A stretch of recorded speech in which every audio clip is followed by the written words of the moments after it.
怂逼才开法拉利，真男人就应该开重卡。只因全球变形金刚时代降临，所有人都会变成自己名下的一辆车。有的人名下是越野车，变成了力大无穷的小钢炮；有的人名下是跑车，变成了颜值担当、速度又快的花瓶；有的人名下是重卡，变成了高大威猛的擎天柱。而上一世我只有一辆18手的摩托车，被一个不知名的机车给一脚踩成了渣渣。如今重活一世，我不仅有了选择的余地，还提前知道了机甲化的秘密，定能在这乱世中大展身手。我看了一眼手机，今天是5月20号，距离全球机甲化还有1天的时间准备。随即我拿起驾照和身份证，直奔当地卖重卡的地方。不一会的功夫，我来到了东风的门店，销售是一个20多岁的清纯少女，穿着西装短裙，很是热情地把我引进了门店。我在里面逛了一圈，选择了一辆体型最大的重卡，车身4米高，12米长，每个轮子都接近成年人的身高。我问向销售这辆多少钱，销售见我连油耗和发动机质保都没问，以为我是个冤大头，开口就报价88万8。我没有再浪费时间，以最快的速度交完钱和签好合同，接着便开车去车管所入户摇号。一套流程走下来，已经到了中午。然后我来到了一家修理厂，让工人帮我焊了把8米的大砍刀。嘴里叼着大烟的修理工以为我是在给他开玩笑，一脸凶狠的让我滚蛋。见状，我把身上仅剩的2万块现金递了过去，笑眯眯的告诉他这是手工费，但必须今天做好。修理工这才相信了我说的话，开始召集几个工人行动。就这样一直忙碌到了晚上10点，一柄类似唐横刀模样的8米大砍刀横空出世，重量更是达到了惊人的2吨半。我把刀装上车就离开了修理厂，然后躺在车里缓缓的睡了过去。梦里我感觉到身体在往下沉，如同堕入了无边的黑暗中，四肢不能动，张口不能言。不知道过去多久，我睁开了眼睛，天空昏暗，乌云密布，大街上一个人都没有，四周寂静的可怕。我轻轻动一下手，回应我的是咯吱咯吱的机械声。低头一看，现在我已经变成了一辆重卡，实现了真正的人车合一。我就是车，车就是我。随着我心念一动，瞬间我变成了一个身背长刀的直立变形金刚，身高足足有着15米，感觉随意一拳就能将面前的一栋3层居民楼轰碎。虽然体型变得庞大，但我的动作却没有丝毫笨拙，不管是唱跳 rap 篮球，都要比普通人还要灵活。因为身高的缘故，小半个城区都被我尽收眼底。看着周围的机车人开始渐渐苏醒，我的心中充满了紧迫感，因为同时变异的钢铁怪兽也将来临。苍龙帝国10亿人，平均下来每个5口之家有一辆车，也就是说机车人最多2亿，还有8亿人是普通人。而动物可不一样，它们每只都能钢铁化，体型也会翻倍，光是一个城市下水道里的老鼠就能淹没人群。这时一道呼救声打断了我的思绪，我抬头看去，几十米处一个2米多高的单手机车人在和一条钢铁狗干架，看样子这家伙是个3轮车。眼看他的一条腿被钢铁狗咬得火星4溅，我一个箭步冲了上去，一拳将钢铁狗砸得稀碎。3轮车心有余悸地向我道谢，我告诉他这里不安全，赶快离开吧。说话间，我捡起地上钢铁狗胸腔里的一颗蓝色水晶，然后直接丢进了嘴里。这是钢铁狗的动力源，代替了原来的心脏，同时也是机车人进化的唯一方法。随后我快速向市中心跑去，因为这边的钢铁兽都是小猫小狗，这么多有车族，只要大家合力，很轻松就能消灭掉这些钢铁兽。但市中心那里有动物园，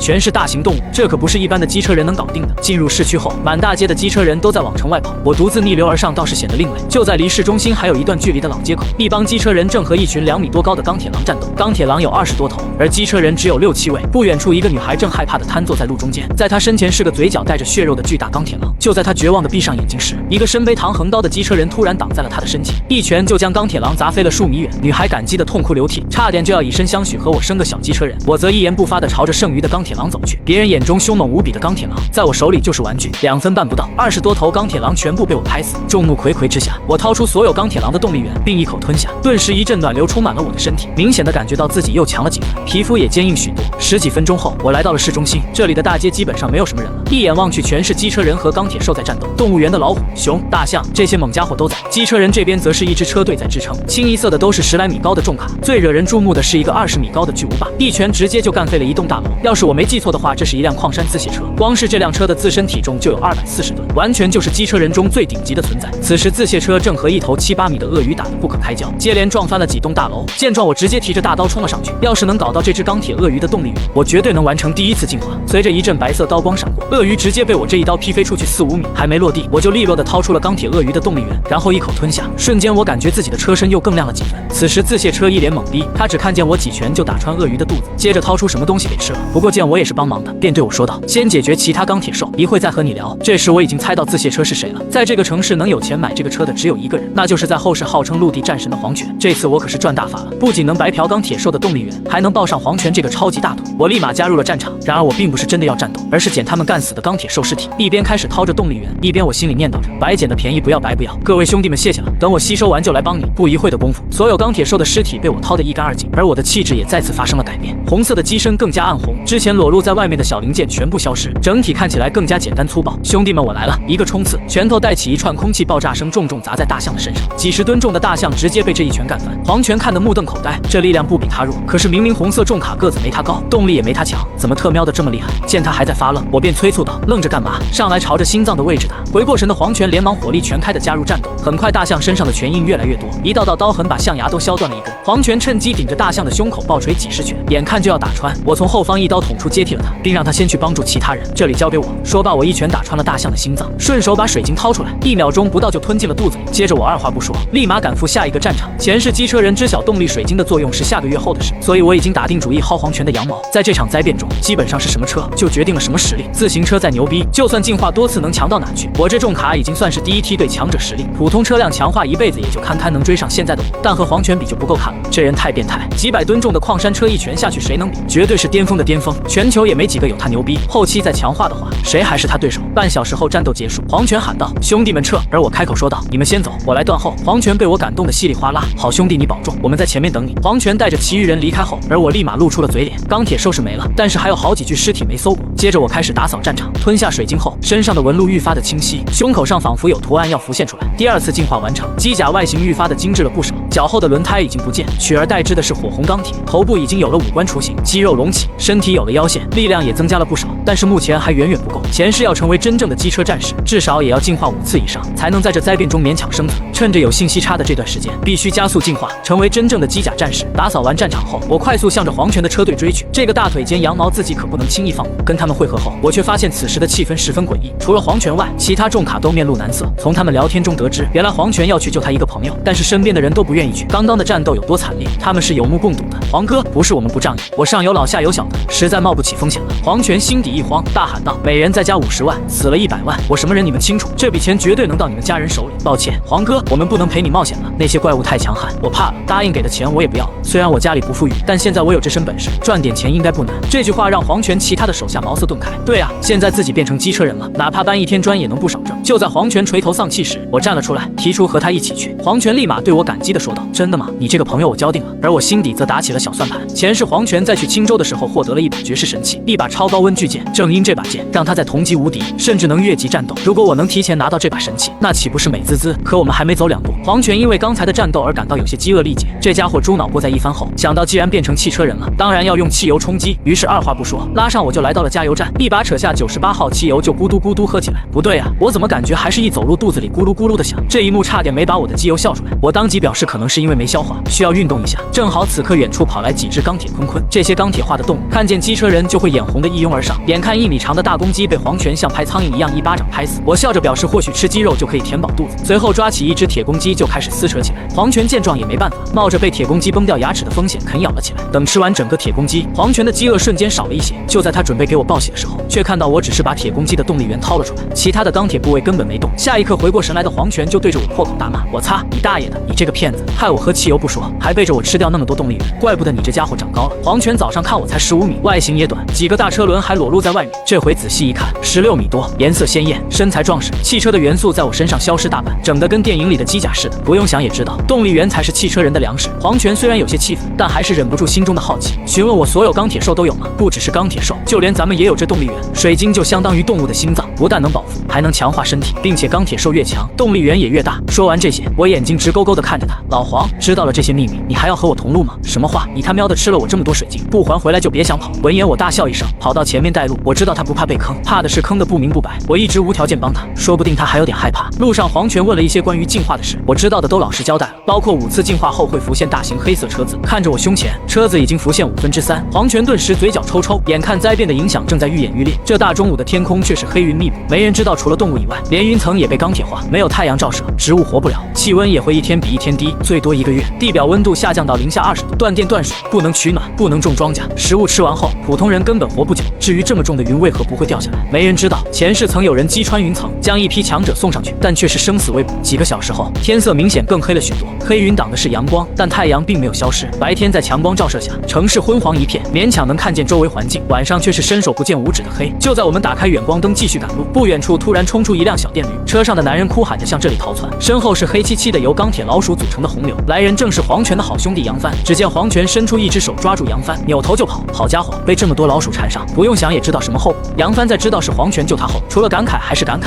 早知道就在自己名下买辆车，他一年到处跑，每个月10几趟飞机，日常出行都是公司安排司机接送，根本用不着开车。没过多久，我们来到了一个加油站，背后50米，老鼠还在穷追不舍。我一双铁拳往地上锤，地面被砸出大坑后，汽油跟喷泉似的喷出来，空气中全是油腥味。等到黄泉经过后，我抽出大刀猛地一扔，满是缺口的大刀在地面摩擦，很快引燃了整个加油站。恐怖的高温瞬间融化了大半的老鼠，我们3人借此才逃离市区。一路上杨帆使劲的倒苦水，你说我在青州好好的董事长不当，被你一个电话叫过来搞什么狗屁投资，这下差点没把命搭上。黄泉不服气的怼了回去，要不是我，就你连个驾照都没有的人，在青州说不定早挂了。放屁，我是不会开车，但我弟弟会开直升机啊。我靠了过来，打量着这个帅气的青年，兄弟贵姓？黄泉率先抢答，他叫杨帆，我大学室友，青州人，家里贼鸡儿有钱，总督是他大伯。我顿时一惊，青州总督又是个大佬，青州军区大营就是他管，前世黄泉就是跟着这位大佬混的，现在看来牵线的应该是杨帆。灾变第一天就遇到2个大佬了，我都有点佩服自己的运气了。而且听杨帆说他弟弟有直升机，这可就真小母牛按门铃，牛逼到家了。随即我打开车门让杨帆上车，车里有面包和水，饿的话补补。杨帆嘿嘿一笑，谢谢，麻烦你了，怪不好意思嘞。上了车后，我慢速度和黄泉并驾齐驱，一路上聊着天。没多久，天色彻底暗了下来，路边人影渐渐多了起来，全都是从城里跑出来的。我们要在这休息吗？黄泉转头问我，这边山多，可能有野兽，往前80公里有服务区，去那里休息。就在这时，一个身穿西装的年轻女人拦住了我们，大哥，你能带我1程吗？我给钱。黄泉轻叹了一口气，上来吧。可接下来的一幕却让他傻眼了，只见周围的几10个人都凑了上来，都不等他说话，顺着车轮爬进了车斗，还有人用力拍打我的车身。师傅，我奶奶腿脚不好，快开车门让她上去。我顿时有点目光不善，腿脚不好就别出门，再避避信不信我提前送你们见上帝。这时一个白色机车人站了出来，你这人怎么这样？同时天涯沦落人，帮一把怎么了？这么绝情，良心被狗吃了吗？我眼睛半眯，直接一拳轰了上去，瞬间4、5米高的机车人被我一拳砸出去了10几米远，周围的人噤若寒蝉，纷纷远离，连腿脚不好的老太太都跳出去几米远。环视一圈，我冷冷道，老子不欠你们的，滚蛋！身上带这么多人，遇到紧急状况就是累赘，而且要是帮了一把，有的人就赖上你了。接下来的日子你还得包吃包住，但凡有半点做的不如意，马上就会说你狼心狗肺。前世我在逃难中遇到这种事太多了，好几次差点把命丢掉。很快我们重新上路，大约走了1个小时，远远就看到服务区有几百人站在外面，原来是服务区老板坐地起价，所有食物翻了几10倍卖，要是换个普通人早被锤死，但老板是辆午夜面包车，并且身边还有10几个卡车机车人镇场子。就在我刚到加油站，便有个工作人员上前语气冷冷道，兄弟是加油还是住宿？他一看驾驶是有人，车却是没牌照的新车，那人顿时动起来歪心思。杨帆开始并不在意，直接将手上的手表取下递上前去，这表价值150万，招待好我们2车人，走的时候记得给我们装1车食物。然而下一秒，就见这人把表揣兜里后，一脸无辜地表示这里只收现金。当杨帆想拿回手表时，却被一把推开。不仅如此，此人还朝着杨帆大吼不满。杨帆长这么大还是第一次遇上这种人，顿时一脸懵逼。随着工作人员的大喊，一群机车人走了过来，身躯高大，清一色10来米高。服务区的老板一上来更是无耻的大吼，你们这些人在我刚买的新车上干什么？还不赶快给我下来！好家伙，这次竟然想连我都要吃干抹净。一辆重卡可比普通卡车值钱多了，被一帮10米高的机车人围着。杨帆咽了咽唾沫，后退几步到我身边，还是你来帮我搞定。见这帮人这么无耻，我也没有顾忌，从地上爬起，直接变身机甲。3次进化后，我的身高已经快接近17米，这些普通卡车也就堪堪到我腰间。看着突然爬起来的火红色重卡，老板一群人直接傻眼，从来都是别人仰望他们，没想到会有他们仰望别人的时候。兄弟，你啥时候买的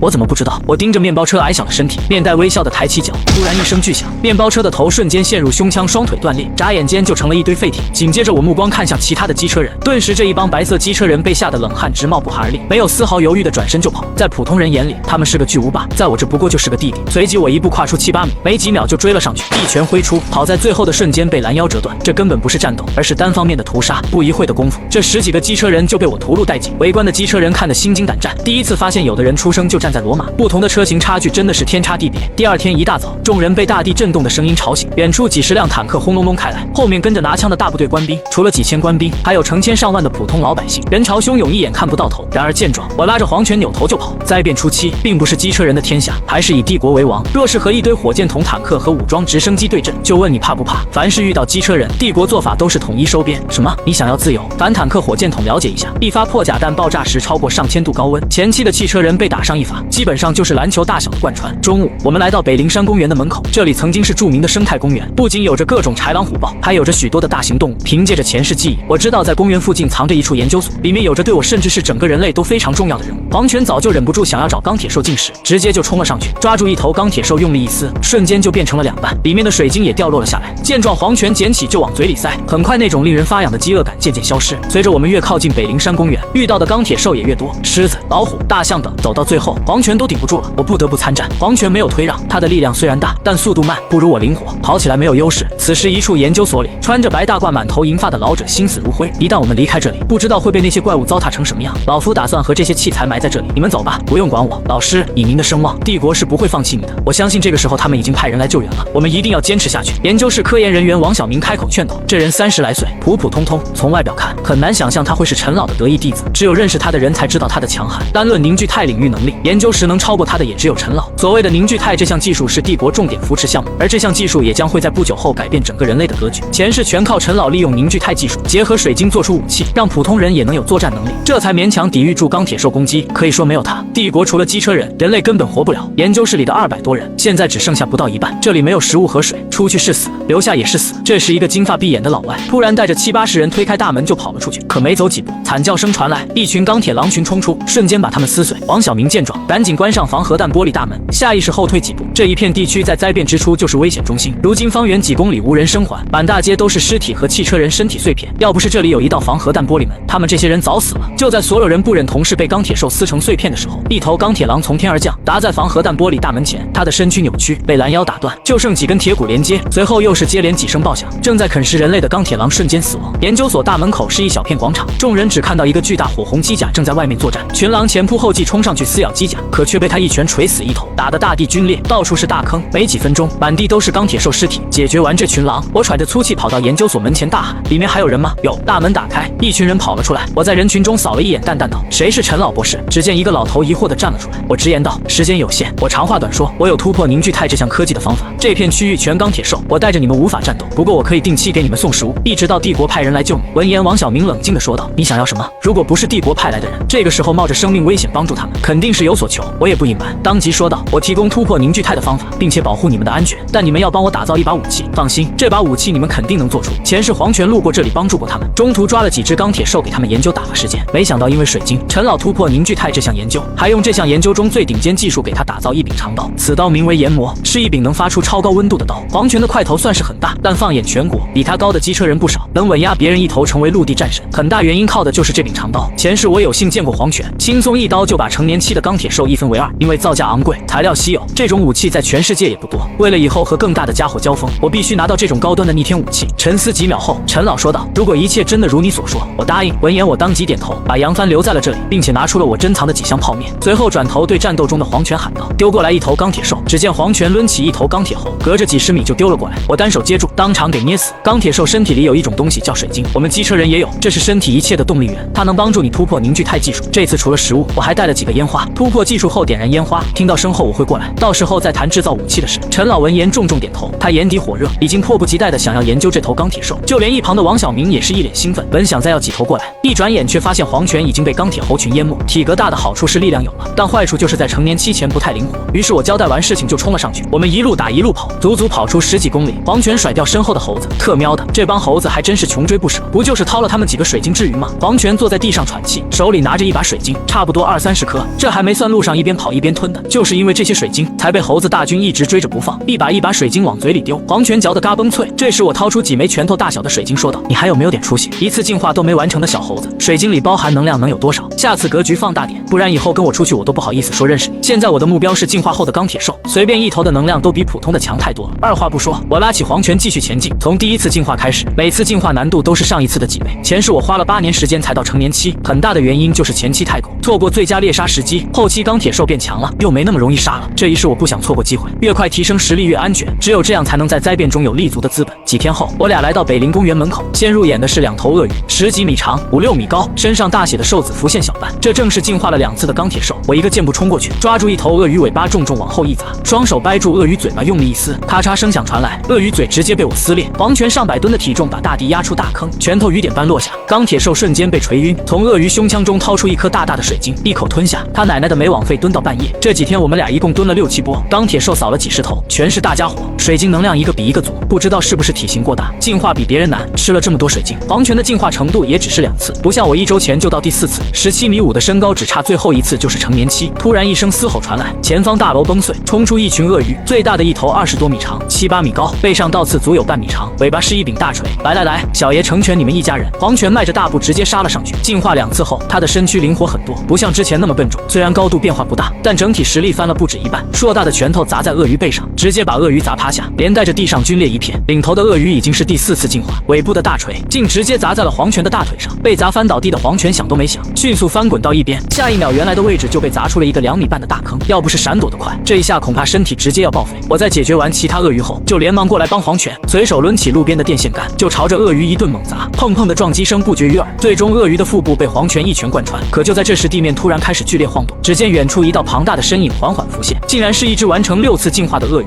我深知以我们目前的实力，根本没有一战之力。于是我轻车熟路掏完水晶后，便快速离开了这里。很快我们来到一处无人小区，我和黄泉开始清点战利品。这6颗水晶归我，大的这颗给你。黄泉把最后合力击杀的大鳄鱼水晶给了我，随后解释道：我吃完这6颗应该能到第3次进化，单独吃大的也是完成第3次进化，但你不同，你吃完大的能到成年期，小的却不行。闻言我接过水晶也没有推辞，其实1周前我就到第4次进化了，这几天又吃了不少，离5次也仅仅就差临门一脚，并且这几天我们俩不是在猎杀钢铁兽，就是在对练。虽然我的身躯只到他的肩膀，但真正的实力却比他强，每次都是他在单纯的挨揍。被打了这么多天，他对于自身力量的运用也是突飞猛进，之前在大街上一走就是一个坑，完全收不住力，现在根本不会出现这种情况，原地后空翻这种高难度动作都能轻松完成。在承诺给黄泉过几天给他弄几个大鱼后，我也是一口将水晶吞下，水晶入腹，体内的能量瞬间饱和。如果说之前只有钢铁骨，那么现在仿佛多了血与肉，我能清晰感觉到4肢百骸中多了细小管路，水晶能量顺着管路游走，最后回归水晶不断循环。外形上我的个子定在了18米，一身血红，全身没有一个多余的零件，简直是一个完美艺术品。随着我心念一动，右手臂开始咔咔作响，吐出了一节圆形枪筒，上面有9个枪眼。见状，黄泉立马跳了起来，你这是咋了？我没说话，而是抬手对着前方的一栋大楼。下一秒，枪筒开始疯狂旋转，金色的子弹瞬间倾巢而出，10几秒钟就把一栋大楼拦腰斩断。一旁的黄泉震惊的合不拢嘴，这不科学啊！你哪来的子弹？而且威力还这么大！我吹了吹冒烟的枪口，重新化作手掌，这是激光弹，由体内水晶能量提供的。话音刚落，我站起身跳到空中，在黄泉目瞪口呆中旋转了2500度，比跳水运动员还灵活。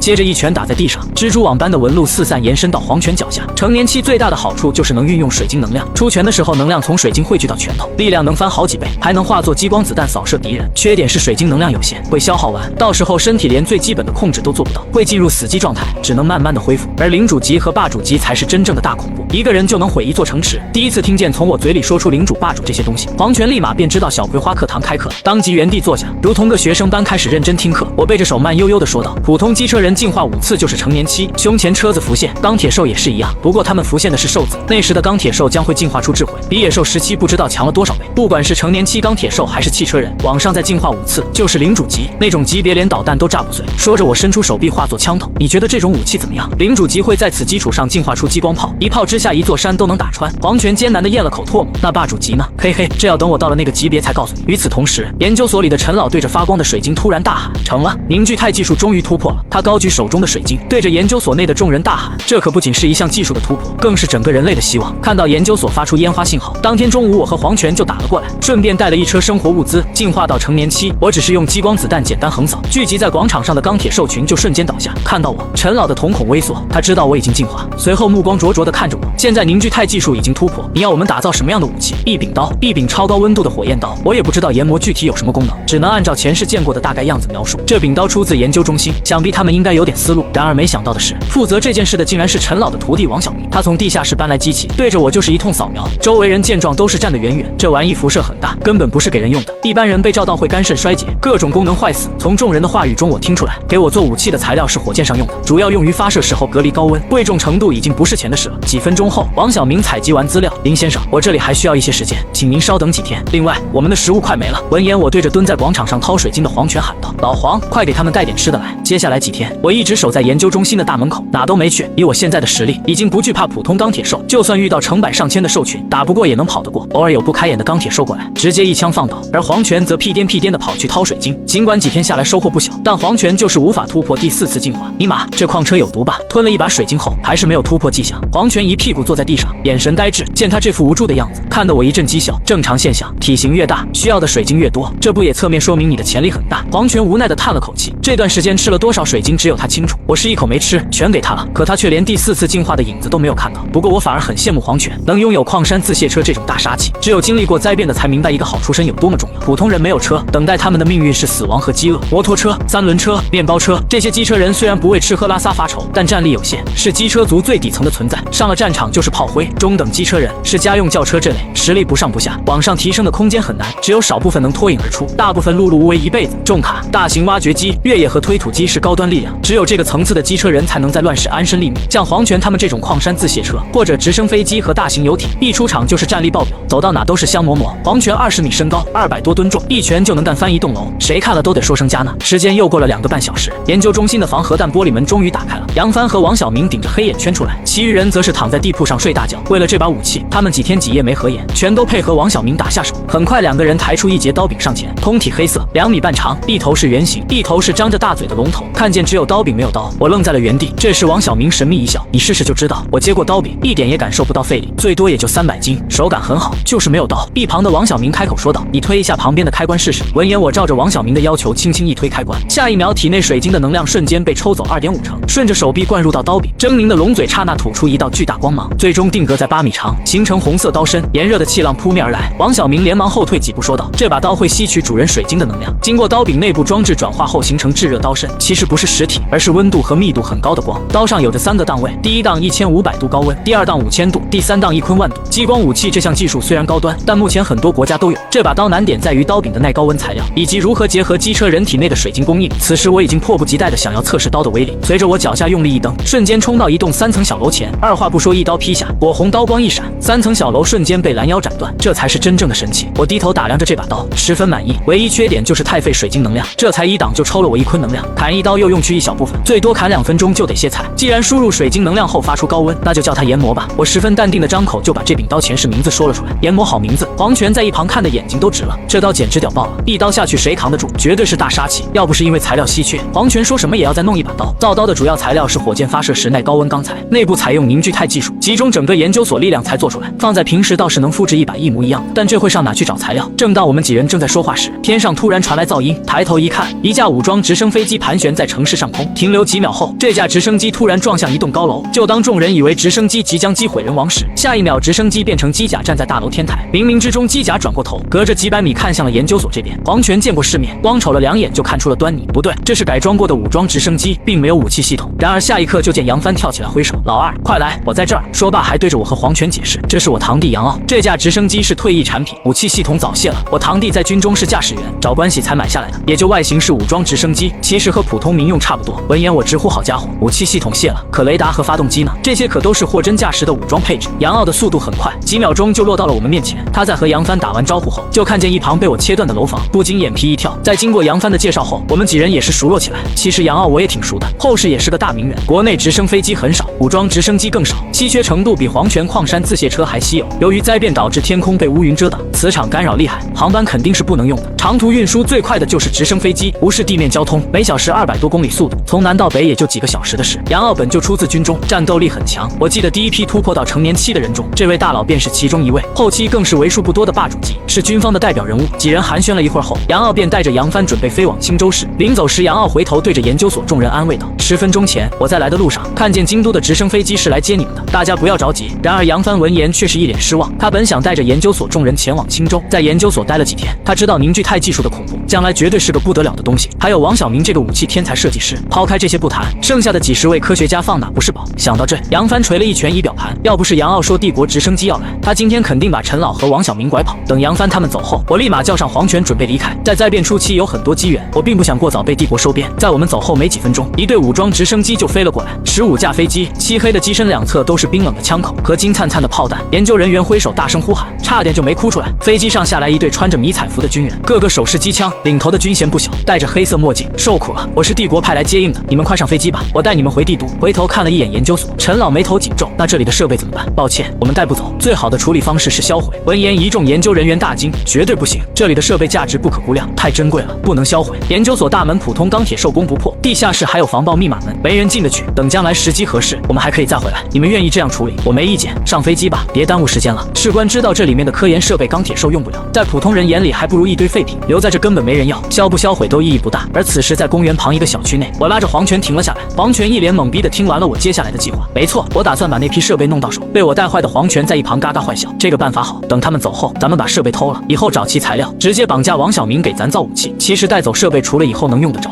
我还有私心，不想研磨这样的武器落入帝国势力手中。帝都现在也混乱，崛起的枭雄可不少，他们还不知道王小明造了研磨，一旦知道，可能回头就来取设备，拿走数据和设备后，要不了多久就是第2把、第3把研磨出世。拿着这种武器杀钢铁兽也就罢了，但要是杀不服从自己的机车人，那就太可怕了。半小时后，确定帝国来的人已经走了，我带着黄泉偷偷摸摸来到研究所，见我要取刀劈砍大门，黄泉直接一拳轰出，防核弹玻璃大门应声碎裂。可接下来的一幕却让我们尴尬无比，黄泉忍不住吐槽道：“这门也太特渺小了。”话不多说，我直接拔出研磨，开启一档后，红色刀身浮现，对着研究所的天灵盖就是一刀，金属摩擦声和物体被烧焦的臭味同时传出。很快，研究所就被我俩刨开，露出了里面的结构：上百台电脑和3、4米高的庞大机器，各种晶体管和封箱资料。可这时我却看到了惊人的一幕。